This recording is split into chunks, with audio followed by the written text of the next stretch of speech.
सास के बेमतलब ताने। अरे सास हो और ताने ना दे, ऐसा कहाँ हो सकता है। लेकिन क्या हो जब सास जरूरत से ज्यादा ही ताने देने लगे तो? सुन बहू, आज घर में कुछ खास मेहमान आने वाले हैं, तो लंच पर ये सब बना देना। ये पकड़ लिस्ट, और कुछ भी कम ज्यादा नहीं होना चाहिए। वैसे तेरे बारे में जानती हूँ मैं, मेरे टाइम पर तो हमें बताने वाला भी कोई नहीं था। माँ जी कितने लोग आ रहे हैं ये तो लिखा नहीं है। खाना बच जाए तो दिक्कत, कम पड़ जाए तब तो दिक्कत ही दिक्कत है ना। क्यों? अरे सवाल पर सवाल ही करती रहती है, ये ठीक नहीं है। मेरे टाइम पे तो मजाल है कि हमारे मुंह से चू भी निकले। वो क्या है ना माँ जी, मैं खाना उसी हिसाब से बनाने का सोच रही हूँ। कहीं खाना कम ज्यादा बन गया तो आप तो मुझे पाताल में ही डाल देंगी ना। मेरे टाइम पे तो हम इतना बोलना क्या सोच भी नहीं सकते थे कि सास को कैसे ताने दे। अरे अरे रे माँ जी, कहाँ ताने दे रही हूँ। पर माँ जी इतना सारा खाना मैं अकेले कैसे बनाऊंगी? कोई हेल्प, कोई हेल्प। कितनी बड़ी बात बोल गई बहू। कोई हेल्प ना जी ना, वो भी सास। सास तो सिर्फ ताने देती है, ताने। हेल्प? हमारे टाइम में सास को ये शब्द बोल दो तो भूचाल आ जाता था। बाकी मैं तो अपने सास की लाडली बन गई थी, पर तू तो बहू की बहू ही रहेगी। क्यों नहीं बना पाएगी? अरे अभी तो बनाना शुरू किया नहीं और पहले ही सोच लिया नहीं बना पाऊंगी। आजकल की तुम जैसी बहुओं के ये बहाने होते हैं कि कैसे नहीं बन पाएगा। अरे मैंने भी अपने टाइम पे बनाया था, अरे बल्कि इससे भी ज्यादा खाना बनाया था, तो तुझसे क्यों नहीं होगा? हैं? सब होगा जा। माँ जी मैं बना तो लूंगी, मैं बस इतना बोल रही हूँ कि अगर आप थोड़ी मेरी मदद कर देती तो। अरे शर्म नहीं आती तुम्हें अपनी सास से मदद मांगते हुए? हमने अपने टाइम पर कभी अपनी सास से ऐसा नहीं बोला। सच में आजकल की लड़कियां तो बहुत ही छुई मुई सी होती है। जरा सा काम देखा नहीं कि बस पहले मदद मांगने दौड़ने लगती है। अरे अब ये सब बहाने नहीं चलेंगे। जा जाकर खाना बना। हमारे टाइम पर हम ये करते थे, हमारे टाइम पर हम वो करते थे। हाय रे ताने। फिर शाम को। अरे बहू कहाँ चले गए? मुझे ये सामान पकड़ा जरा। हमारे टाइम पर मजाल है कि हम सास के साथ खड़े ना हो। हाय रे क्या करूं? बस कोमल तैयार हो जा ताने खाने के लिए। काश इस औरत के समय में मैं होती तो देखती ये क्या क्या करती थी अपने टाइम पर। माँ जी यही हूँ, बस चिंटू को पढ़ाना था। अरे हमने भी बच्चे पढ़ाए हैं हमारे टाइम पर, चिंटू को बाद में पढ़ाना। जा पहले वो कर जो कहा है। बहू बेचारी क्या करती, बच्चे को छोड़कर लग जाती है सास के साथ। हमारे टाइम पर ना, फिर तो सास बोली जा रही थी और बहू सुनी जा रही थी। अगले रोज। क्या हो गया चिंटू, क्यों रो रहा है? माँ कल कितना कहा था आपसे कि पढ़ा दो, लेकिन आपको तो मेरी पढ़ाई की कोई वैल्यू ही नहीं है। देखिए कितने कम नंबर आए। अरे कोई बात नहीं बेटा, फेल तो नहीं है ना। वाह बहू वाह, मेरे टाइम पर तो हमारे बच्चे के कम नंबर फेल ही कहलाते थे। ना पढ़ाती हो ना घर का काम करती हो। हमारे टाइम पर तो। सास की इस बात पर इस बार बहू का पारा हाई हो जाता है। वो सोच लेती है कि अब तो वो पति से बात करके ही रहेगी। अगले दिन। माँ जी सारी सफाई हो गई, मेरी कमर टूट रही है, मैं जरा सोने जा रही हूँ। सोना? अरे हमारे टाइम पर तो हम ये जानते भी नहीं थे कि आराम क्या होता है। पागल हो गई है क्या? रख अभी। देख उस कोने में देख, मुझे कितनी धूल दिख रही है। और बिस्तर के नीचे तो देख कितना काला पड़ा है। और पर्दों के पीछे खिड़की पर देख जाले लगे हुए हैं, वो कौन साफ करेगा? ऐसी सफाई होती है क्या? जा फिर से कर। मैं तो घर में एक दिन का गंदगी नहीं आने देती थी, लेकिन जब से तू आई है घर की हालत ही खस्ता करती है। अरे माँ तो तू कहाँ गई? तू भी तो यही है। वैसे माँ मैंने कभी तुझे सफाई करते नहीं देखा। जब से ये आई है न जाने आप में कौन सा सफाई का कीड़ा चला गया है। हाय रे, हमारे टाइम पर तो पति कभी बीवी की तरफ से बोल दे तो समझो घर का बंटवारा, और यह घर तो मेरे ही नाम से है। तो बेटा निकल ले बीवी को लेकर। हमारे टाइम पर तो। अरे कैसी बात कर रही हो माँ, मैं तो बस मजाक कर रहा था। इतनी कम सैलरी में मैं कहाँ अलग रह सकता हूँ। माँ जी प्लीज, मैंने अभी पूरा घर साफ किया है और इन जालों को झाड़ूंगी तो फिर से पूरी गंदगी हो जाएगी। फिर से सारे घर के झाड़ू। ना माँ जी ना। हमारे टाइम पर तो मैं दिन में 10 बार झाड़ू लगाती थी, हमने नहीं किया है क्या? मायके से कोई तो संस्कार लेकर आई होगी ना तू बहू, क्या कुछ भी नहीं? तभी पति आ जाता है। बहू पति की तरफ देखती है कि शायद वो उसे उसकी माँ के प्रकोप से बचा सके, लेकिन नहीं, उल्टा उस दिन की माँ की डांट के बाद से तो पति के तेवर ही बदल जाते हैं। देखो माँ जो करती है करती रहो, माँ बड़ी है, जो कहती है सही तो कहती है। बस पति का ये कहना और बहू का पारा 7वें आसमान में। एक इनके भरोसे मैं सब सह रही थी, लेकिन आज तो इन्होंने मेरा ही साथ छोड़ दिया माँ के लिए। अब तो इन लोगों को सबक सिखाना ही होगा। फिर एक दिन, बहू ये कौन है और तुम्हारे साथ क्या कर रहा है? और ये हाथ, अरे हाथ छोड़ मेरी बहू का। कौन हो तुम? माँ जी वो कोई नहीं माँ जी, माफ कर दीजिए। बहू घबराने का नाटक करती है। क्यों डर रही हो तुम? मैं हूं ना तुम्हारे साथ। आंटी जी, मैं इसका बॉयफ्रेंड हूँ और मैं इससे मिलना आया हूँ। कोई समस्या? बोलिए। बोलेंगी क्या? यही कि इनके टाइम पर तो इन्होंने न जाने कितने ही बॉयफ्रेंड बना कर छोड़ दिए हैं। क्यों माँ जी, यही कहने जा रही थी ना आप?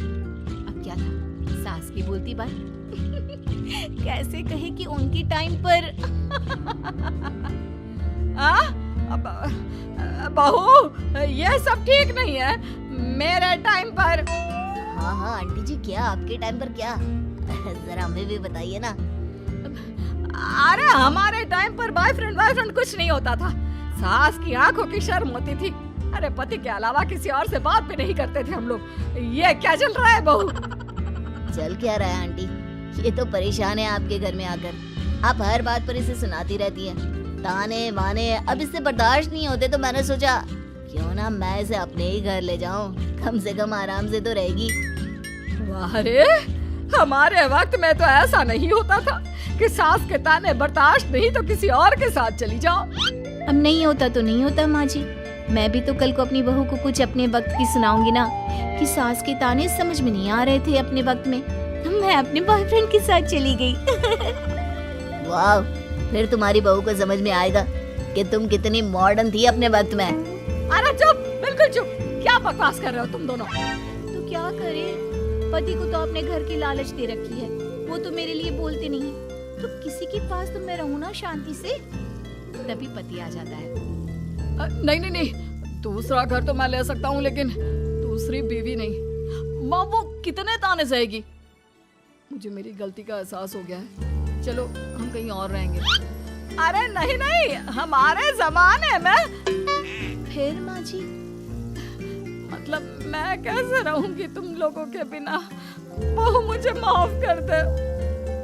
ओके, कर दिया माफ। अच्छा ये तो बताओ कि ये लड़का कौन है? मैं इसकी मौसी का बेटा हूँ, मिलने आया था। अच्छा दीदी, बाय। समधी की शादी।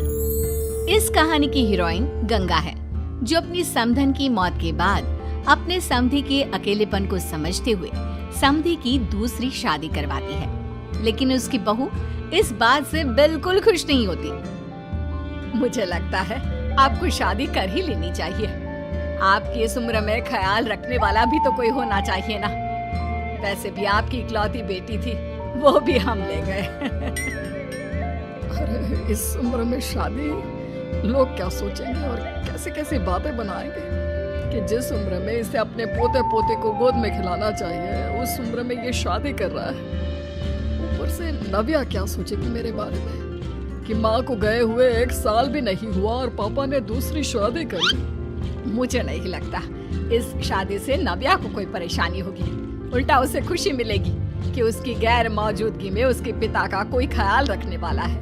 क्यों नव्या, सच कहा ना? हाँ मम्मी जी, आप सही बोल रही हैं। ये बोलकर वो अंदर चली जाती है। लीजिए, अब तो आपकी बेटी ने भी हाँ बोल दिया। रही लोगों की बात, तो लोग तो कभी किसी की खुशी देखकर खुश हो ही नहीं सकते। अगर आप लोग खुश रहेंगे तब भी वे बातें बनाएंगे, और अगर आप दुखी भी रहेंगे तब भी बातें बनाएंगे। इसलिए अच्छा यही होगा समधी जी कि आप उनके बारे में सोचना छोड़ ही दीजिए। समधी को सास की बात सही लगती है। वो भी सोच लेते हैं कि बच्ची जिंदगी के लिए कोई हमसफर बना ही लेंगे। आप ठीक बोल रही हैं। जब मेरी प्यारी बिटिया नव्या और उसके ससुराल वालों को मेरी इस उम्र में दूसरी शादी से कोई दिक्कत नहीं, तो परेशानी कुछ है ही नहीं। ऐसे ही सास समधी की दूसरी शादी करवाती है और फिर समधी के घर आ जाती है बहू की नई माँ। कुछ दिनों के बाद बहू अपने मायके अपने पापा और नई माँ से मिलने आती है। मेरा बच्चा कितने दिनों बाद मुझसे मिलने आई है। इधर बैठ, मैं तेरे लिए कुछ अच्छा सा बना कर लाता हूँ। तेरे फेवरेट पास्ता खाएगी ना? पापा आप क्यों? वो कहाँ है? उनसे बोल दीजिए आप मेरे ही पास बैठकर बातें कीजिए ना। उन्हें क्यों लेकर आए? कोई चैरिटी थोड़ी ना कर रहे हैं। इस उम्र में घर मिल गया, और क्या चाहिए? तभी नई माँ घर में आती है। बेटी की बात सुन रही होती है और सुनकर बहुत दुखी हो जाती है। वो अच्छा, तुम्हारी नई माँ वो जरा किसी काम से बाहर गई हुई है, आती होगी। मैं तब तक तेरे लिए कुछ अच्छा सा बना कर लाता हूँ। ठीक है पापा। लगता है नई माँ के पैर बाहर ही रहते हैं और आपको ही बनाकर खिलाना था, तो क्या करें, छोड़िए। ये बोलकर वो घर में घूमने लगती है और चीजों को देखती है। इनको घर में आए हुए थोड़े दिन नहीं हुए और ये घूमने भी जाने लगी है, वो भी पापा को घर में अकेला छोड़कर। आने दो, एक बार इनकी खबर लेती हूँ। वैसे घर को तो बड़ा सजा कर संवार कर रखा है। चलो, ये तो खूबी है, कम से कम पापा को साफ कर शौक भी है। इतने में नई माँ घर में आती है। अरे नव्या बेटा, तुमने पहले बताया होता तो मैं जल्दी घर आ जाती। तुम्हें नहीं पता मुझे तुमसे कितनी सारी बातें करनी है। कैसी हो बेटी? बेटी?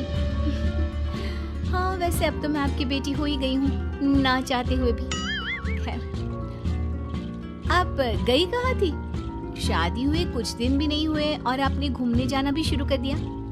पापा का ख्याल रखने के लिए शादी करवाई है आपकी, जानती है ना? नव्या, ये तुम क्या बोल रही हो? मैं कहीं घूमने नहीं बल्कि एक दोस्त से मिलने गई थी। उसकी तबीयत थोड़ी ठीक नहीं, इसलिए वो क्या है ना, शादी के चलते उससे मिलना नहीं हो पाया, तो आज चली गई। अच्छा, वो भी पापा को यूं घर पे अकेला छोड़कर? आपके लिए आपका ये परिवार ज्यादा जरूरी है या आपकी दोस्त? देखिए, ये ठीक नहीं है। इतने में पिता आ जाते हैं। अच्छा, तुम आ गए। आओ, चलो तीनों मिलकर बैठ के खूब सारी बातें करते हैं। माँ कुछ नहीं कहती, चुपचाप अंदर चली जाती है। ऐसे ही बहू जब भी अपने मायके आती, अपनी नई माँ से ऐसे ही बात करती। नई माँ बहू के इस बर्ताव से परेशान होकर उसकी सास को बताती है। देखिए माना, वो बेटी है, लेकिन मैंने भी शादी की है। वो बेटी कम, सास सा व्यवहार ज्यादा करती है। अब छोटी है तो कुछ कहना ठीक नहीं लगता। बाकी शादी का रिश्ता लेकर तो आप आई थी, इसलिए आपको बता रही हूँ। मैं शादी करके बहुत पछता रही हूँ। अरे परेशान ना हो, मैं बहू से बात करती हूँ। तभी थोड़ी ही देर में बहू ससुराल आ जाती है। बहू कहाँ थी अब तक? तुम्हें पता है क्या टाइम हो रहा है? माँ जी, मैं अपनी एक सहेली से मिलने गई थी और माँ जी अभी तो 7 बज रहे हैं। अरे इतना लेट कोई घर आने का टाइम है? आज के बाद 6 बजे के बाद तुम घर आई तो तुम्हें घर में एंट्री नहीं मिलेगी। सास बहू के साथ बिल्कुल वैसा ही व्यवहार करती है जैसा वो अपनी नई माँ के साथ कर रही होती है। न जाने माँ जी को क्या हो गया है। मैं कितनी खुश थी कि मायके जैसा ससुराल मिला है। सासू माँ इतनी अच्छी थी। फिर अगले रोज, बहू, मेरे बेटे को पौष्टिक खाना दिया कर। क्या ये पास्ता पिज्जा बनाती रहती है? इसलिए शादी नहीं करवाई थी मैंने अपने बेटे की। ठीक है माँ, मैं बना दिया करूंगी ऐसा खाना। लेकिन माँ जी, आपको हुआ क्या है? पहले तो कभी आपने ऐसा नहीं किया, तो ये अचानक से मुझसे कोई गलती हो गई है क्या माँ? क्यों? ऐसे नहीं बोल सकती। समझ ले, ये तेरी सास का हुक्म है। ऐसे ही सास बहू को अपने सास वाले तेवर दिखाकर कभी डांटती तो कभी ताने मारती, पर बहू बेचारी बिल्कुल समझ नहीं पाती। एक दिन, बहू ये क्या बेफिजूल खर्चा करती रहती है? परसों ही तुमने अपने लिए एक साड़ी ली थी और आज फिर से। तुम्हें क्या लगता है पैसे क्या पेड़ पर होते हैं कि जब मन करा तोड़कर सामान ले लिया करा? हैं?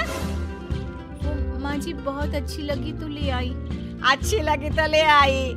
यहाँ मेरा बेटा अपना खून पसीना एक करके पैसा कमा रहा है और तुम उसी पैसे को बर्बाद करने में कोई कसर नहीं छोड़ती। माँ जी आप मुझे ऐसा क्यों बोल रही है? मैं आज के बाद कभी शॉपिंग पर नहीं जाऊंगी, लेकिन प्लीज आप मुझसे ऐसा बर्ताव मत कीजिए। इससे पहले कभी आपने मुझे छोटी छोटी चीजों के लिए नहीं डांटा, ये अचानक ऐसा क्यों? मुझे बिल्कुल अच्छा नहीं लग रहा। देख बहू, मैंने तेरे साथ जब टिपिकल सास जैसा बर्ताव किया तो तुझे इतना बुरा लगा। सोच तेरी नई माँ को कैसा लगता होगा जब तू उनके साथ हमेशा ऐसा बर्ताव करती है। माँ जी आपने इतना सब कुछ बस इसलिए किया। आप मुझसे नाराज नहीं हो, गुस्सा नहीं हो? नहीं बहू, मैं तुझसे गुस्सा क्यों होंगी?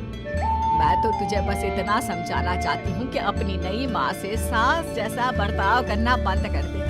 उनको बिल्कुल अच्छा नहीं लगता। वो तेरे पास आना चाहती है, तुझे समझना चाहती है, वो सच में तेरी माँ बनना चाहती है। तो उनके साथ सास जैसा बर्ताव बंद कर और एक अच्छी बेटी बन। अब बहू को सास की बात समझ में आती है और वो बहू जैसा बर्ताव करती है।